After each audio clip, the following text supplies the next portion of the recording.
खातून ने ड्रामा साथ बनाने का झांसा देकर खलीलुर रहमान को अगवा कर लिया। मुलजिमान ने ड्रामा निगार खलीलुर रहमान से मोबाइल, घड़ी और नकदी छीनकर कार्ड से पैसे भी ट्रांसफर कराए। खलीलुर रहमान ने लाहौर सुंदर थाने में वाक़े का मुकदमा भी दर्ज कराया। FBI के मुताबिक खलीलुर रहमान कमर ने बयान दिया कि रात 12 बजे के करीब नामालूम नंबर से आमना नामी खातून ने फोन करके अपने घर बुलाया और कहा कि वो मेरे साथ मिलकर ड्रामा बनाना चाहती हैं। ताहम घर पहुंचने के कुछ देर बाद ही मुसल्ला अफराद ने वारदात की और अगवा कर लिया। खलीलुर रहमान कमर के मुताबिक मुलजिमान ने उन पर तशद्दुद किया और गाड़ी में मुख्तलिफ जगहों पर घुमाते रहे।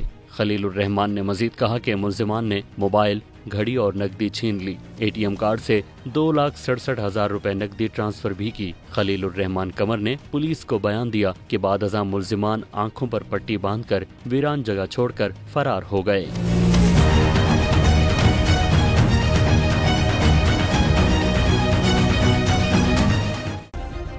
सब्सक्राइब करें और बेल दबाएं ताकि कोई खबर रह न जाए।